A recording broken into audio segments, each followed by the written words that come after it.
Facebook. Good to see you. This is Piano Tech Radio Hour. We're about to get started with our wonderful guest today, our talented guest. I'm going to let people into the Zoom as well. We've got a wonderful live studio audience, as I like to say. We'll admit everyone there. Justice, I'm going to make you co-host. You can let people in as necessary. Hello, everyone. Welcome to the Zoom. Good to see you. Love to see the regulars and also some new faces. It's going to be a fun one. Turn the notification off for joining. Okay, wonderful. This is Piano Tech Radio Hour, and I'm about to introduce the program so we get the context, and then we'll start launching into our interview with today's fine guest. And I'll get started here. Let's do it. Welcome to Piano Tech Radio Hour. We gather here every Saturday to meet with and learn from the most fascinating and knowledgeable folks in the piano world, including manufacturers, rebuilders, musicians like today, makers of other instruments, of course, piano techs. Our mutual goal is to become better at our various crafts, to help each other, and to create an ever more musical and harmonious world together. Piano Tech Radio Hour is brought to you by Piano Technicians Masterclasses, an online learning resource that brings you cutting-edge instruction from piano industry masters without leaving your home. You can find out more at pianotechniciansmasterclass.com.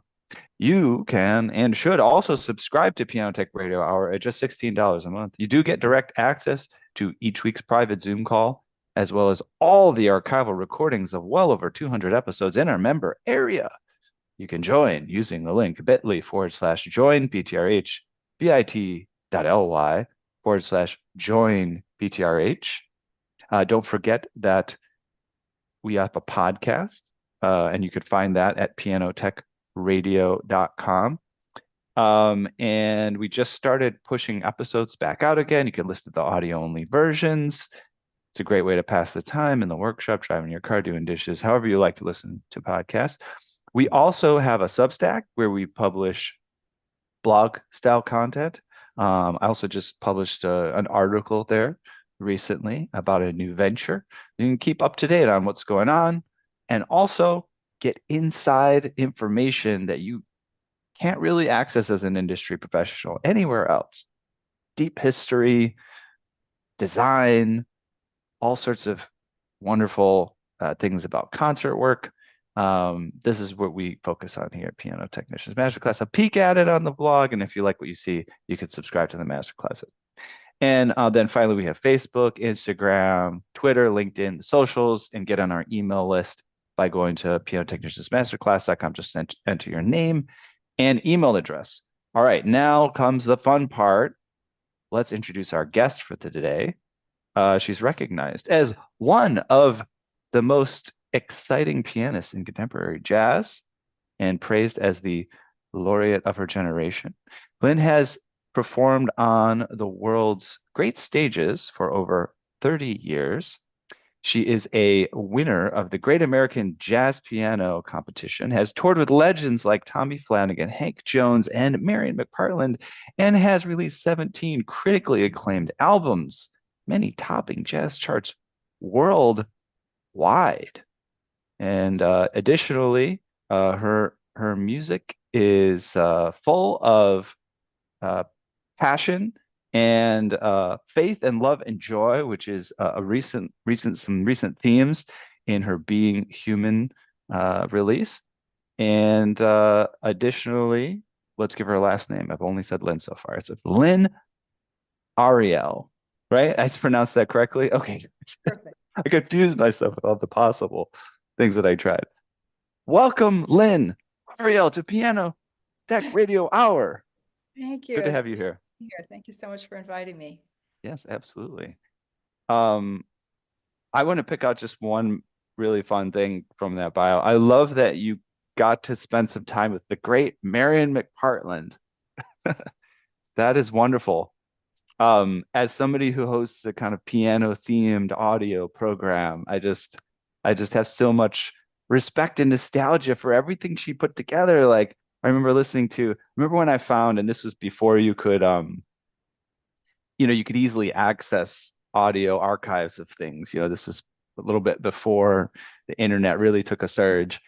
And I think I found a CD of or something, her episode with Bill Evans. And I just treasured that. I loved hearing him talk. And I was like, oh, that's what Bill Evans sounds like. He's kind of got like a nasal, nerdy voice. That's cool.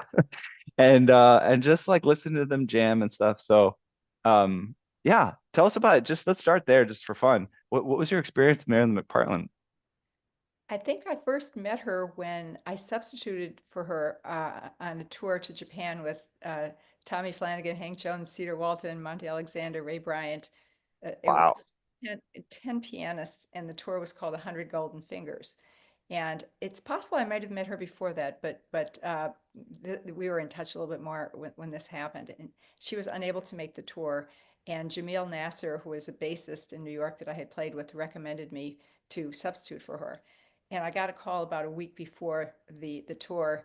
And of course, I went into shock immediately, to be touring with these legendary pianists Amazing. and to get ready to go to Japan. I think that was the first tour I went on when I moved to New York. So that's quite a way to start. In fact, the pianists on the tour were joking. They said, "Don't get used to this, because most tours are not like this." It was first rate all the way, and we just put our suitcases outside of our doors, and they would be picked up, and lavish dinners every night, and beautiful, beautiful concert halls.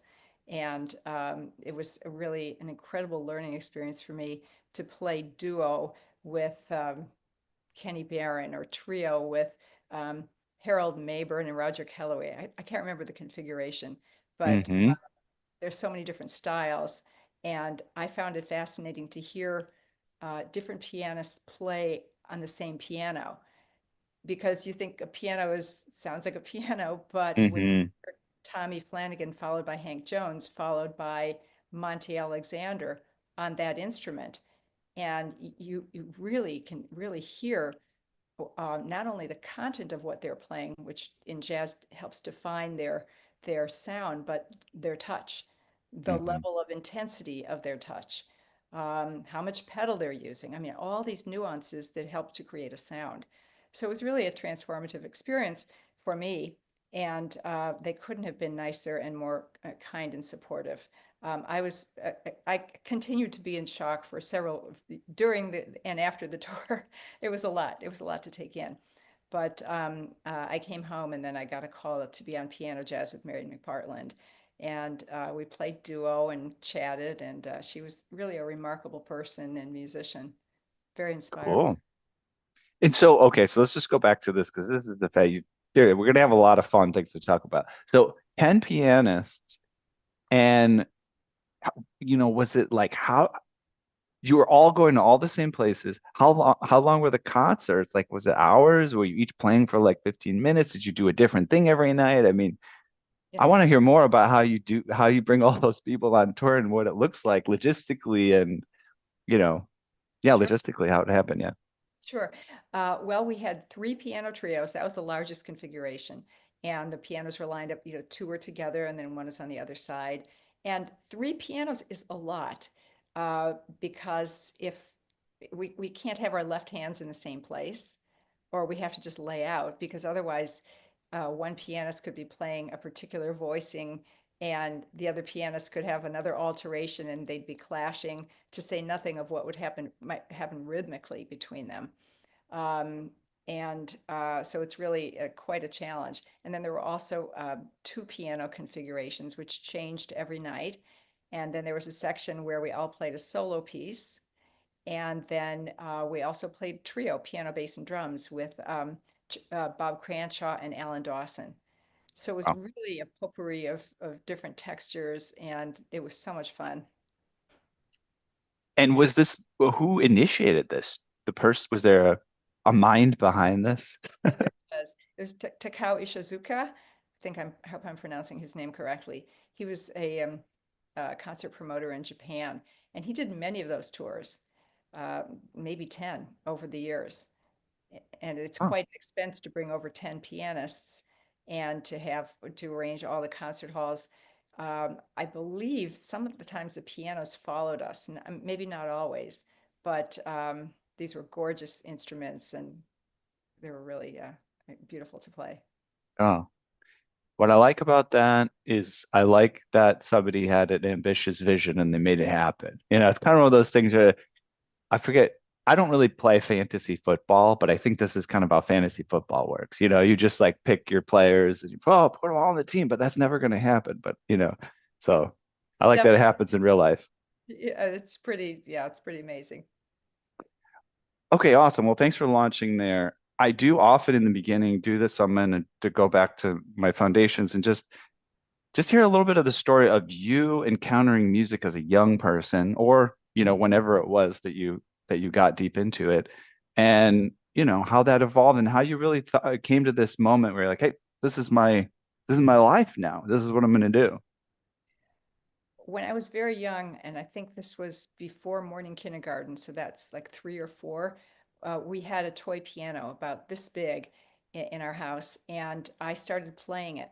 And I would hear songs on the radio or recordings and a little phonograph that my mother had. And I remember refusing to take a nap unless there was music playing, and she would play the soundtracks to My Fair Lady and Camelot and The Sound of Music. So that was kind of in my consciousness. And at a certain point, I made the connection between what I heard and this world. And so I started playing by ear first. And that was my natural instinct. And I later found out that I had perfect pitch, which certainly helps. But I remember falling asleep at night as a little girl and kind of, thinking like, you know, playing the piano as I was falling asleep. And so I kept playing that toy piano, and then eventually my parents got me an old upright, and I started playing that. And I begged them to let me study piano, but I was really young, and I think they contacted the local piano teacher, and she said, "Oh, she's way too young," which now, of course, 3 or 4 would probably be considered old because there's so many prodigies. But and eventually she relented and let me study with her. And every week she would play the next piece for me. And I would come back the next week and play a rough approximation of that piece. But I really wasn't learning how to read music. And then she figured it out. That's what I was doing, that I was playing by ear. And she said, I'm not going to play this for you anymore. You need to learn how to read and so forth. And so I studied classical when I was growing up. I never heard jazz until I was in my 20s. But I always played by ear. And I had the great fortune to study with one of the world's most magnificent concert pianists, Rebecca Pennies. And I was lucky to have met her when she was in Milwaukee for a few years at the Wisconsin Conservatory of Music, before she eventually went on to the Eastman School of Music and was there for at least 40 years. Um, and so I came in and she said, we have to start over. Your technique is, not acceptable. And I was really tense. I had pain in my arms and so forth. And we started over. And she really emphasized singing a line in order to create the most human shape of the line that we're playing. Um, and before that, I had teachers who would say, well, when you get to this point in the piece, do this, which never really made sense to me because that means that every time you get to that point in the piece, you do that, whatever it is. But that isn't a natural, way to approach things. So the singing really became an important thing, and I've used that for years in playing as a jazz pianist as well, because I think that singing internally helps us to connect with our best mind or our best spirit. Um, Students often say to me that what they hear in their minds is so much better than what comes out at the piano. And I always think, now, why is that? And how do we work with that? If it's there and you hear it, it's not that it's not there, it is there. And we just have to work at making that connection through the hand. Mm. Yeah, we recently had a expert in the neuroscience of practicing on Molly Gebber, and she wrote a book on it. Um, and I'm all into neuroscience, so that was also my jam. And she talked about how when you learn a piece, there's multiple levels. And one of them is that level on which, whether it's that you're singing it per se or just that you can sing it, right? That you have a learning of the melody in and of itself without the mechanical practice of it, right? Or, the notes on the page. And that's a different type of learning than your fingers can do it, right? And that to really get something practiced, you need to have both of those, right? And so it's great that you're sort of doing this naturally. By singing it, you get a chance to access the piece on that level. It makes it a stronger memory, right? Definitely, definitely. Um, so you're located in New York right now still? No, I live in No. Jacksonville, Florida. Oh, I've been Jacksonville, Florida. Okay, that's right, right. years. I lived in New York for 14 and Uh-huh. moved in around 2000. Okay. I lived in New York as well, from around 2009 to 2016. And I love doing this too, as we've done this with other guests who've lived there. Tell us about being in New York. I mean, come on, like as somebody who's a jazz aficionado, what a playground. You've got the Blue Note or, at various clubs open and close at various times, right? Like Smalls is open now. I think it was closed for a while. Um, and it's also kind of inspirational. Like there's artists that have moved to New York, that their name, but that was like where they got their signature sound, right? Or they had some transition in their career. So tell us about your experience in New York. Well, being in New York is a transformative experience to be able to hear world-class artists any night of the week and to play with world-class artists. I think it elevates people. It helps bring people up to a higher level just by playing with such remarkable players. When I moved to New York, I knew that I had to start, finding work, and I went club to club with my little cassette recording that I had made when I was in Milwaukee, and that they had a lot of other cassette recordings, like hundreds, at these clubs. And I thought, well, how am I going to do this? How am I going to get work? And I realized that the phone wasn't the way to do it because they would either not answer or say, I'll call you back and never call back. So I had to keep going and popping in and saying, have you had a chance to listen? And I was fortunate to be able to start working with really amazing musicians such as Jamil Nasser, as I mentioned before, Frank Gant, both who had been with the Ahmad Jamal Trio, Rufus Reed, Harvey S., Elliot Zygmunt, Leroy Williams, a great drummer with Barry Harris, who was with Barry Harris for many years, Lyle Atkinson, and they mentored me, and they really taught me so much. And I was really being a sideman most of the time and going to jam sessions. But at a certain point, I realized that um, I could wait for the phone to ring and hope to get called, or I could do something and take my own initiative to create work for myself. I met someone when I moved to New York who was a really well-known pianist in the industry. He had recorded probably over 500 albums. He had been a sideman and worked with some of the really greatest artists of our time.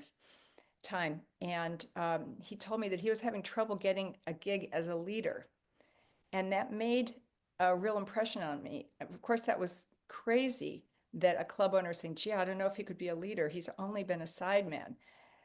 Like, of course he can be a leader, but he was having trouble. And I made a mental note that it wasn't enough to hope that the phone would ring and to network, because that can go south, and I hope it doesn't for people, but players can come in and out of favor and so forth. And so I decided that I would spend most of my time trying to get a group out there. And I thought, gee, there are probably enough places in the US to keep a group working. And I would spend 8 or more hours on the phone every day. This is before computers. It's hard to imagine that that time existed. And I would cold call clubs throughout the country, and I had to somehow give them the elevator speech in like a minute to engage them and to at least get the door open so that they might listen to what I was going to send them. And that's how I got started. And eventually we started getting work and figuring out all the logistics of tour planning, and then went to Europe for the first time. And that was really an experience. and came back. I've been back many times since. I remember one of the members of my trio at that time, I formed a group that I wanted to try to work with all the time. He said, gee, it's not very much money. This is, maybe we should just wait. And I said, for what? I mean, what do you think? You think our price is going to get better 2 years later by not going to Europe and not introducing our music to them, to the people? And there's such an amazing jazz community in Europe. So we went, and it wasn't perfect. There were all kinds of challenges. And I remember saying to the guys, you guys, let's assume things are going to go wrong. If that happens and they don't, we'll be thrilled. And if they do, we won't have anybody, being upset. Mm. Uh, so that's kind of how I got started. Yeah. I love all this. I'm I'm mentioning it here and there as part of this program. It's a slightly different venture, but or yeah, but it is connected. So I've started a new venture called University of the Universe. It's a very ambitious project to train people for the next millennium. Big deal. And there's another podcast that I started called the Future Education Podcast. One of the first pre-launch episodes. We're officially launching that podcast in March. One of the first pre-launch episodes is just a trombone player that I ran into um, while in Los Angeles. He was practicing on the roof of a what do you call it, parking garage for and I was just ran into him and said, I'm going to interview this guy on education, where it's at. And it was interesting to kind of hear him talk about, he's doing a master's degree. He did his undergrad. He played a little bit. Great player. But we did talk about how he's not really prepared for like the career part of it, right? He's prepared to play pretty well. But like what you described is interesting, right? For a lot of musicians and even for a lot of other professions these days, you kind of go through this educational process, but you really have to take things into your own hands, right? If you want to be successful career-wise and make it a living. And what you need to do changes with the every couple of years, to be honest, right? Like you said, there was a time where you had to call people, you had to send tapes, and I'm also remembering I'm not trying to get gigs playing now, but I remember a sort of analogous time. Send a CD or go in the yellow pages, make calls. And also, you didn't mention this, but you've probably run into this quite a bit, especially in New York. They don't necessarily care how the music sounds at all. And I think maybe this has even evolved more and more. Um, they really just want to know, how many people are you going to get in my club? Which is fascinating, right? Because you could see people with music that you think is terrible getting the gigs that you wish you had, but for some reason they've got some way to pull people into it. But anyways, this changes, right? And as a musician, it behooves a person to figure this out, whatever the equation of the day is, whether it's YouTube following, whatever. Um, so I really appreciate not only that you shared about that, but that you took that on, right? Because that's something that not everybody, maybe they don't become aware of it or they're not bold enough. So that's wonderful. I wanted to segue here into the whole education process, right? So you're teaching there in Florida, and I'm sure you've mentored various musicians over the years. Um, how do you see the context? How do you see, as somebody on the ground, how do you see the context has changed for you? Now you've kind of built a career. I'm sure it's a little bit different, right? What you do now, and also like how you see the students that you're working with approaching this. Not to say you have all the answers, but I just come curious, like state of affairs. What do you got? Well, I've been so lucky to teach amazingly talented students who are so eager to learn, and they're like sponges. They just, uh, at every lesson I teach, the students seem to, if I play a voicing, there's a piano next to, two pianos adjacent, and they'll do that. So they're constantly trading theirs. I didn't tell them to do that, but I know they're inputting it and inputting it, sorry. I've been at the University of North Florida 17 or 18 years. And when I first heard about the job, I was living in Tampa for a while. And I initially thought, gee, I don't know if I want to be in academia. It feels kind of stuffy. and I decided to take the visiting professor position for a year. And the university and the administration wants us to be touring. I mean, not more than maybe 2 weeks a semester, but to go out and do concerts and be in the public. And I was really very happy to know about that. That's part of the work we do, of our scholarly activity, comparable to a philosophy professor writing a book. Yes. It's creating an album, or for any musician recording an album, or excuse me, or having music published and writing compositions or arrangements and so forth. But it's really been such a learning experience. I really glean so much from my students by watching how they learn, and their ideas as well about how they are learning and what is working. I always try to bring whatever the thing is that I'm working on, the principle that I think is really very helpful. I always have them try it to see if it works for them. I don't assume it will, but often it does, and it can be very helpful. And so I'm constantly working and trying to evolve as a player, and I want to always bring that to my students, as well as impart information from my experiences booking gigs and being on the road and producing albums and promoting albums, all of that. Artists today have to kind of do it all. It's really quite an endeavor to be an artist nowadays. Yeah, it's like cross-disciplinary, right? Um, and there's also the path, which I think is totally fine as long as people figure out that that's how they want to execute it. It's just, play your music, have your job. They could be totally different things, you know. Um, Rick Rubin, are you familiar with Rick Rubin that Yes, much? we've been practicing.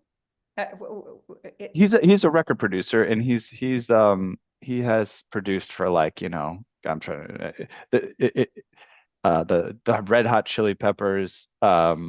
He's produced for Jay-Z, but also like the Beastie Boys. He's just like he's someone to check out. He has his own podcast, but he wrote this book on creativity recently. And you would think that a guy that has produced all these, like, ho volume selling records would be focused on how do you make a volume selling record, right? And his whole philosophy is, I don't care about that, right? I'm just focused on the artist. What do they have to say that's unique? Pulling it out of them so they're not thinking about how is this going to please people and whatever, but just being authentic. Mhm. And in his work, he often is kind of saying, you know, thinking about if it's gonna work or not is financially is not how creativity works. So if you gotta have a day job and you do that, but and you make your music, whatever facilitates the life that you want. Um, That's a great book, by the way. I have it, and I think I've read it. I know I've read it. Uh, yeah. there's so many helpful things in it, and he has a wonderful perspective about opening up the energy to be creative, what to do if you get stuck, if Mhm. you know you're in a rut, how to kind of blow open any box that you might be in. So there's really a lot in the book. Yeah, I mentioned this a few times on the podcast. The first thing I listened to is the Broken Record podcast, which he co-hosts with Malcolm Gladwell and Bruce Headlam. But then he has his own podcast, Tetragrammaton, both highly recommended. Um, and I was surprised. So we tune piano, have a piano tuning company in New York City, and Bruce Headlam's on our roster. I was like, oh, this is so cool. We tune his piano. Um, so I would love to hear a little bit more about, your album and, the music that's coming out. So tell us about the thoughts behind that. I love the kind of themes that you're addressing and how you approach it. Thank you. My latest release is called Being Human. And this album was conceived kind of as a response to the division that we have in our country and in the world. And There's a division? Wait, what are you talking about? and it's pretty overwhelming for many of us. And I wanted to reach across the aisle and also kind of look at what it is about, what characteristics we share as human beings that define our humanity. And I wrote kind of tone poems for different qualities such as passion, love, perseverance, curiosity, joy, and several others that I hope reflect those sentiments. And some of these selections were dedicated to individuals. Passion is dedicated to Greta Thunberg, and Courage was dedicated to the people of Ukraine, and so forth. And I wanted to send, in whatever small way that I could, a message of healing and unity, even during these unbelievably challenging times.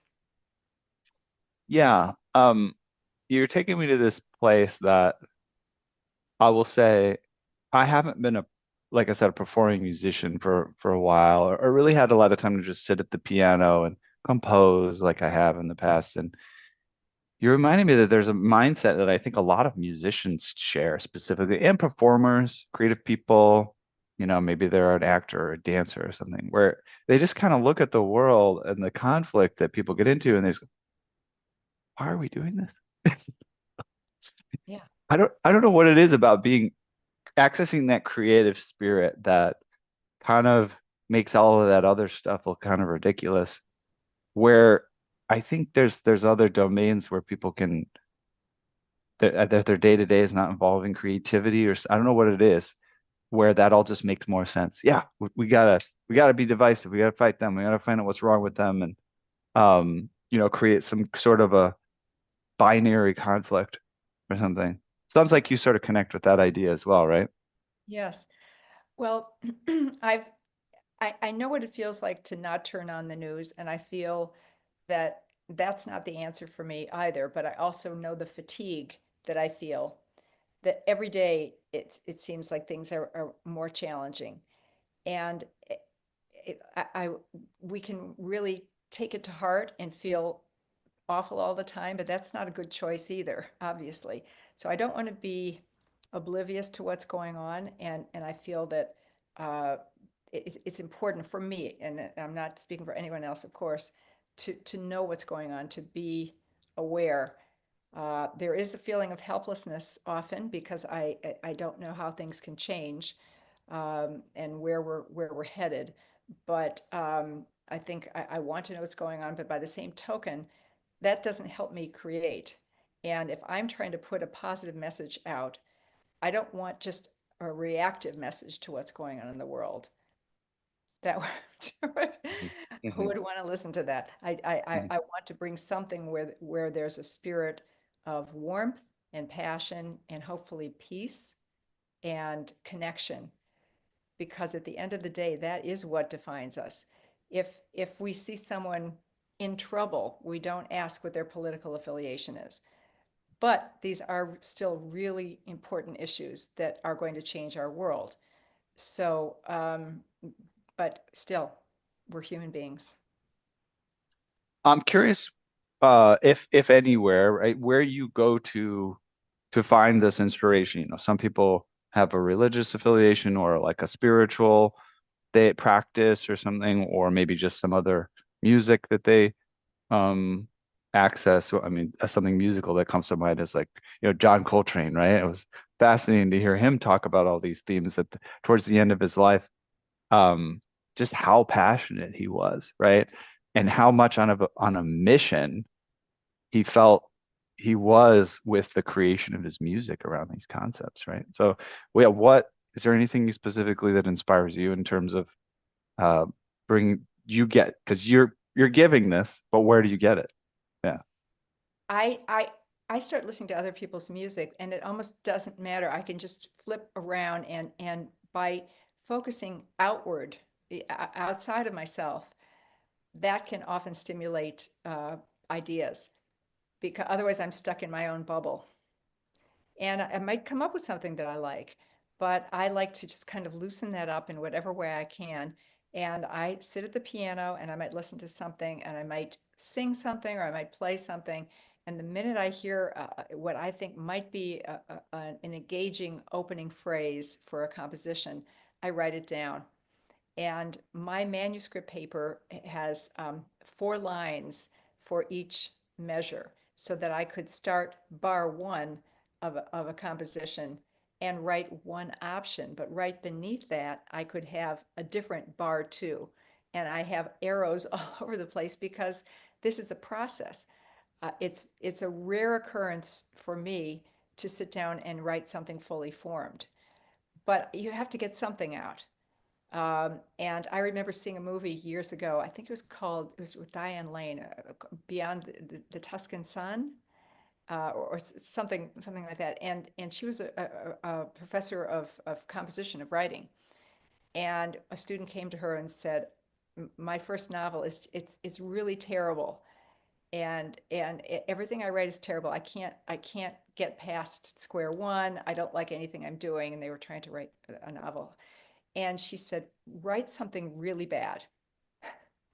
Because, and that makes perfect sense. The minute you say that to yourself or to someone else, you write something and you say, "So what if it's bad?" So maybe you'll have to write 100 first ideas. But if you don't do anything, there's nothing to work with. And I've in the small ensembles that I coach at the University of North Florida, sometimes I've had students write compositions, and there'll be a few students that say, "This is awful. This is terrible." And of course, I don't agree with them. I say it's highly unlikely that 100% of this composition is awful. I don't see that that's possible. And let's go measure by measure. Are you okay with this measure? Yeah, I'm okay with that. What about the second one? Yeah, I guess I'm okay with that. And so let's find the areas that maybe need some work, but you have 60% that you think, that it's okay. And so part of it is just getting the juices flowing in a way. When I write and I'm getting ready for an album and I have a deadline, I I know that the first 20 compositions could be just really mediocre, and I kind of laugh about it. Like, these are just consistently mediocre.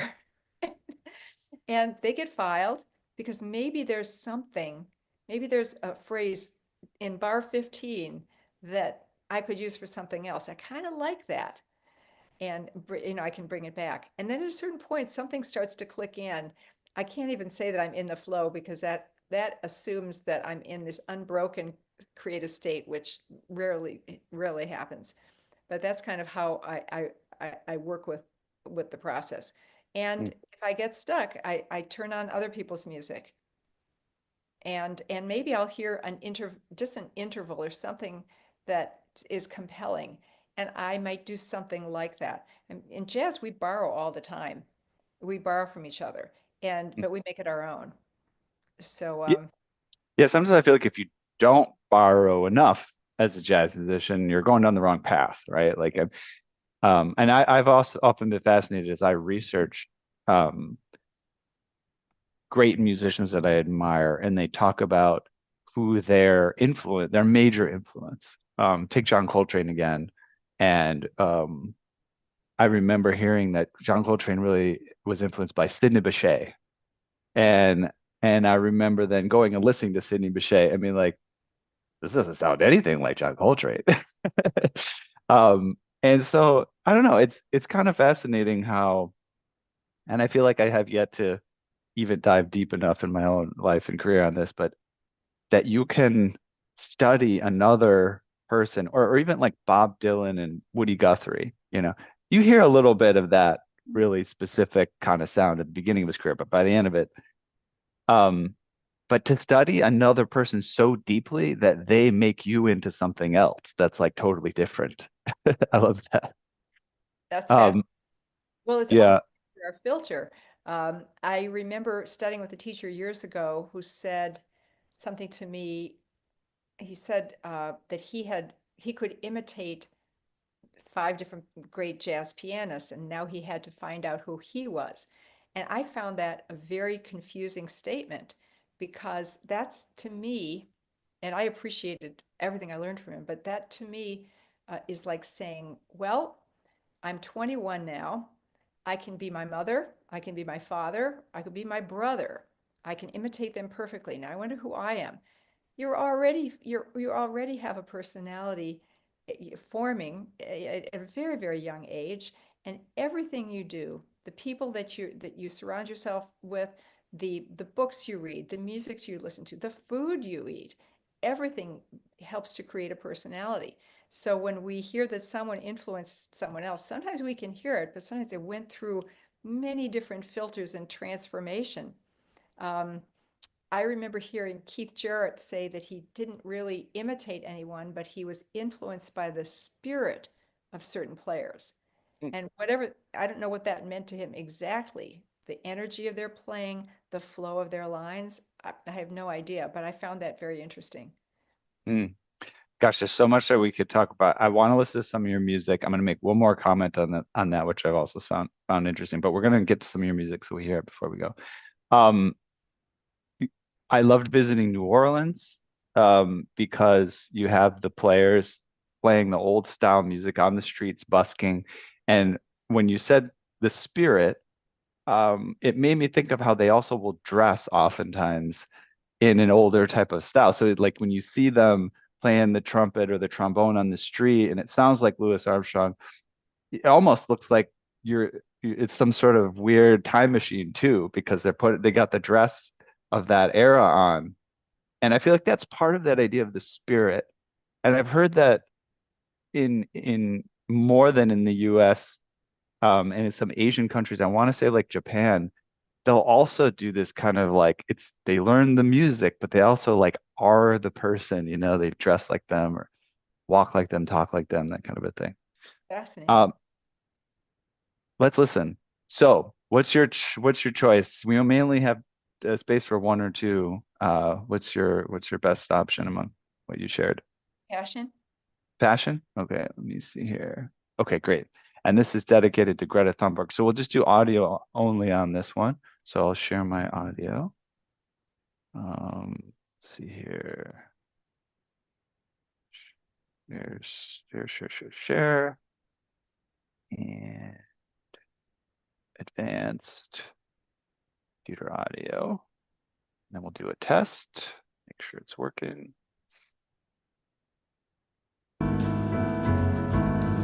Do you hear it?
I'm gonna fade it so we can hear something else.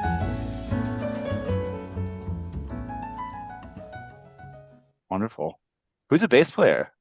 As Alan Near, Hmm, the drummer is Lucas Żyta. Lucas is from Warsaw and Alan is from Tel Aviv. And he lived in New York for many years. He recently moved back to Tel Aviv. great. I love how the bass is just kind of like dancing, It's very cool. He's very lyrical. Um, I want to hear more. So, and then we'll chat more too. Maybe we'll go like 5 minutes over. What would be a good second option? If you have time for just a little bit of love and a little bit of joy, that would be great. That Okay. contrast. So it's some time for love and joy. Does it make sense to start at the Uh, beginning?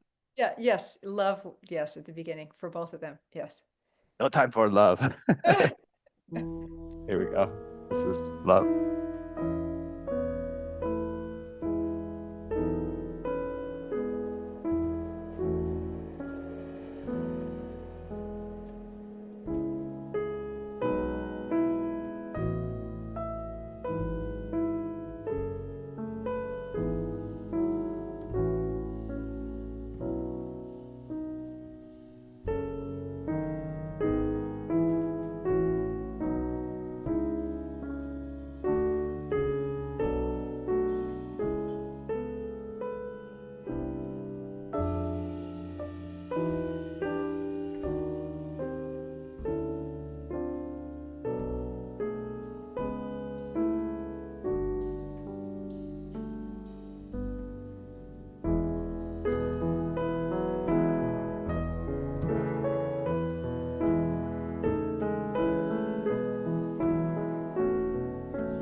All right, just so we have time for more. I got the video in there. I forgot we had a video for that one. It's okay. I want to make a comment and then I do want to hear the gotta have a little time for joy. Um, I I've had this thing that I wrote, sort of wrote or composed many years ago, and I love what I love about your project is reminding me of it. Um, it's all free improv, but there's four parts. They're each about the same length. You can compress it or expand it. But they were usually about like 10 minutes a piece or something, 10, 15. And I went from violence to fear to hope to peace. And the idea was to meditate. I would meditate as I played on whatever that thing was, whatever came out, And the concept was, not to meditate on violence as, as you're doing with these positive things, but to, consider that I thought of it as like an evolution for people, right? When we're coming from this place of violence is when we're, and interestingly, my concept was the least creative. It's the least creative place you can be. And you move to fear because that's kind of where it comes from. But at least if you're in the fear, at least you're not being violent. You're like kind of sitting in where the violence comes from. And then if you can move to a higher level, you get into hope. And if you can get into hope, you can get into peace. And I always felt like there was a spectrum of creativity along the whole thing. You're all low on the creative end. That's when you're getting into, you're frustrated. You're not thinking of alternatives. You're limited. You're in this violent, fearful space. If you can get into creative domains, you can go to That's the others. wonderful. What a great concept. I And like what I love about this too is I would encourage the audience to meditate on that concept as I played. And this is what I'm loving doing as I listen to this. And I'm hoping, guessing this is part of your intention, is not just to listen to music, but to think about what the piece is about and give yourself a chance to open your heart to it. I think it's very special. Oh, it's lovely. Thank you for saying that. Okay, Joy, or did you want to say anything else before Joy? Now, Joy. what I'm doing here is I'm starting at the beginnings and then I'm fading out to for time purposes. Should I begin at the beginning of Joy as well, or At the beginning. Yeah. at the beginning? Okay. All right, let's see here. Here's Joy, and we'll do the video from the beginning this time. I don't think there's a video of Joy. I think it's Oh, audio. that one is audio only. Okay, Yes. that's Okay. let's do audio only for that one. All right, share computer audio. And here we go.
Okay, in the interest of time.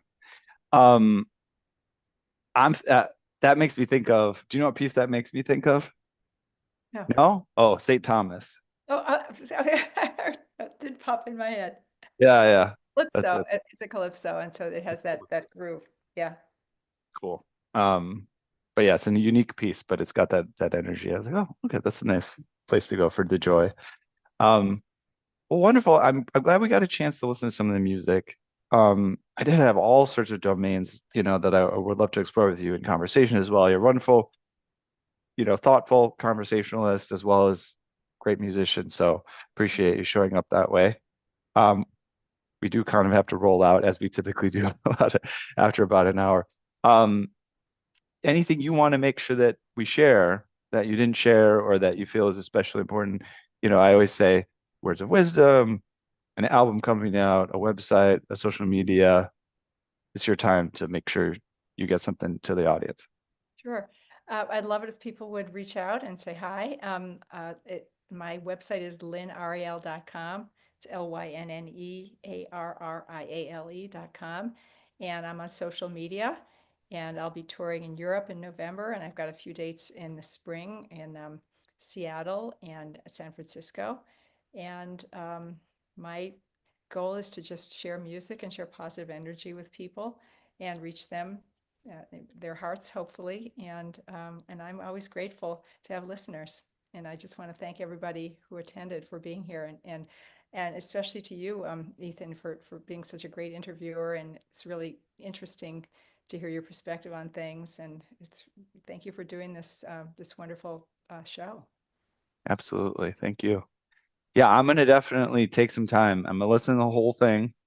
I'm gonna close my eyes and I'll check the themes. I think it'll be a wonderful exercise.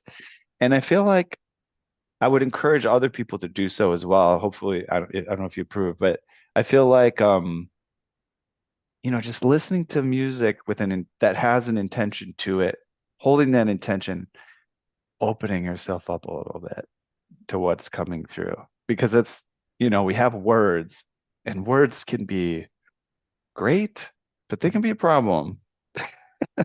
And music communicates on a different level. Yes, it does. So I think that's a great exercise. If anybody wants to take me up on that and share your thoughts and experiences with both me and Lynn, I'd love to hear how that goes for you. All right. We should probably walk it out. As I said, we could probably talk all day. Wonderful opportunity to spend some time with Lynne Arriale. But I'll walk us out. This has been the end another musical journey at Piano Tech Radio Hour. Want to thank Lynn for joining us today. As always, we're brought to you by Piano Technicians Masterclasses. This is cutting edge instruction from piano industry masters without leaving your home. For those of you that joined us today, by signing up for this session individually, you could make your life more convenient. You should by subscribing to Piano Tech Radio Hour, just $16 a month. You get direct access to all of our recordings, as well as today's session in our member area, automatic registration for each week's new session. You can sign up at bit.ly/join PTRH, bit.ly/join PTRH. Remember the podcast, pianotechradio.com, the Substack blog. We also have LinkedIn, Instagram, Facebook, Twitter, and email list on the website. And if you get a chance, go check out the new pre-release program, Future Education Podcast. That can be found at uotu.xyz, University of the Universe. That's what that stands for, uotu.xyz. Okay. Thank you very much, Lynn. Thank you, everyone, for showing up. We appreciate having you here. Goodbye.